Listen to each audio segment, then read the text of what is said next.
My wife always told me to not leave the front door of our apartment unlocked. I was constantly forgetting. After what happened last night, I'll never forget again. I might never sleep again either. When I was growing up, my family lived in a small town where most people didn't even bother locking the doors most of the time. They'd pull up to the grocery store and leave their car running outside, or kids would leave their bikes out in front of their houses on the lawn with no lock or chain. I guess I kept that naive faith in humanity into my adult years and redoubled it when I moved out of the city and back to a quiet town again with my wife around 5 years ago.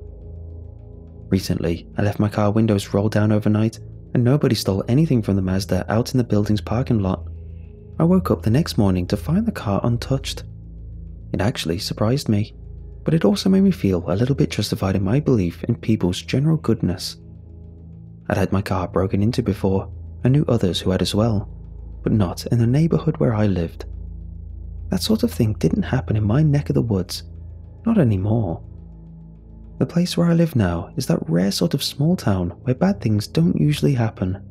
That quiet, idyllic sort of village where there's still a main street lined with shops owned by locals, no Walmarts or power centers for miles.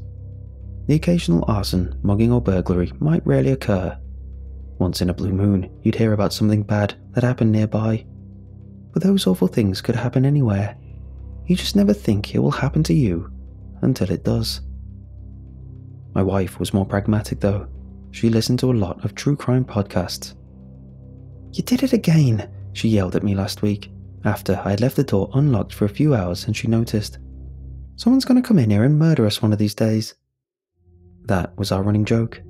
If I left the front door open when she came home from work, half of the time I unlocked it intentionally, knowing she was coming home.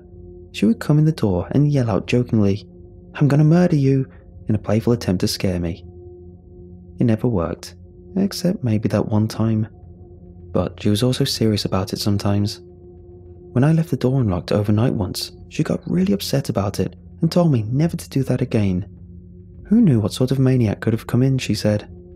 Turned out she listened to a particularly horrifying true crime story on a podcast the day prior. It was a recounting of a murderer who had done just that, entering women's houses while they slept and doing unspeakable things. I apologized, feeling bad that she was actually scared of these things. I sure wasn't, but then again, I'm a 6.5-foot tall galoot who most people don't mess with just after taking one look at me, whereas she's a 5-foot no-inch lady, so I can understand there's a difference. It wasn't like I was intentionally leaving it unlocked, I just kept forgetting. Maybe my hands were full coming in with groceries and I just never got around to it after settling things down. Or maybe it was just absent-minded distractibility on my part. Either way, I was admittedly not very good at locking the front door, especially when we were home. And then, last night happened. I went out for a late-night McDonald's run and came in with my hands full. Christine was fast asleep in the bedroom, and I sneakily unwrapped my McDouble and the straw wrapper for my chocolate milkshake. I indulged in the midnight snack. I forgot all about going to lock the front door after coming inside. Normally, the door downstairs at the main entrance of the building would serve as a secondary line of defense to the unknown dangers of the outside world. But somebody had been leaving it propped open lately, and they had done so again last night. A screwdriver had been wedged between the doorframe and the door, keeping it from closing and allowing a cold breeze in. The late night wind was chilly, but I decided to leave it, worried I would leave some poor kid who lost his keys locked out in the cold. I went to bed a couple of hours later at around 2 a.m. It didn't occur to me that I'd forgotten to lock the door of our apartment again as I walked to the bedroom in my bare feet, turning off lights as I went. After a couple of hours of restless sleep, maybe around 3:30 or 4 a.m, I got up to go to the bathroom. The apartment was completely blacked out with darkness, and I couldn't see anything except the very faint light of the moon outside. Still, I knew the apartment well enough to make it to the toilet by feeling the walls and doorways with my hand. I groped my way from handhold to handhold, stumbling my way through the blackness into the bathroom. The faint chirp of crickets could be heard outside. I knew it would still be a couple of hours at least until sunrise. I still had time to get a bit more sleep before getting up for work. There was a creaking sound from the living room suddenly, as if someone had just stepped on the floorboard. A shiver went down my spine as I stood there in front of the mirror in the bathroom, about to return to bed. It was probably just a neighbour, I thought to myself. The floors and walls in the building were so thin you could hear everything that happened next door and in the apartment above. And our upstairs neighbours were always so loud, it didn't seem abnormal. But still, it sounded slightly different, as if it were closer, setting me slightly on edge. Regardless, I went back into the bedroom. My heart was beating fast in my chest as I laid down in the bed and had a bit of difficulty closing my eyes. I thought about the door outside and the door to our apartment, realizing I'd perhaps left it unlocked. I thought about the squeak of the floorboards, but couldn't help but wonder if I was right about what had made that sound. My cat suddenly jumped up on my lap from the floor, burrowing into my arms as if hiding from the cold, or from something else. She wasn't purring like she normally would have been, looking for affection. She seemed to be looking for something else. Protection, maybe? Then suddenly, she looked up sharply with her mirrored eyes reflecting the dim moonlight. I followed her gaze as she froze and stared at the space ahead of us. As I lay there, looking at the doorway to the room with her, I couldn't help but feel like there was the vague shape of a person there, and I thought I saw eyes vaguely hovering 6 feet from the ground. Eyes like my cat's, mirrored and reflecting the dim moonlight back at me. Someone looking at us from the doorway to the bedroom? Or just my imagination? My cat buried her head deeper into my armpit, and I looked up again, and the shape in the doorway seemed to be gone, if it had been there to begin with. I shook it off as ridiculous, telling myself the same old thing. We lived in a quiet apartment in a quiet town. Things like that don't happen to us here. What I was worried about, that was something from a movie or TV show, not something from real life. Reluctantly, after a long while of listening and glancing distrustfully at the darkness, I hesitantly closed my eyes. And I drifted back into a fitful and uneasy sleep, the cat sitting tense in the crook of my arm, watchful. In my dreams, I knew I was asleep, and yet I could control nothing. There was the soft sound of footsteps approaching from the darkness, of the door squeaking on its hinges as it opened, and I felt someone's presence enter the room. They stood over the bed and watched us.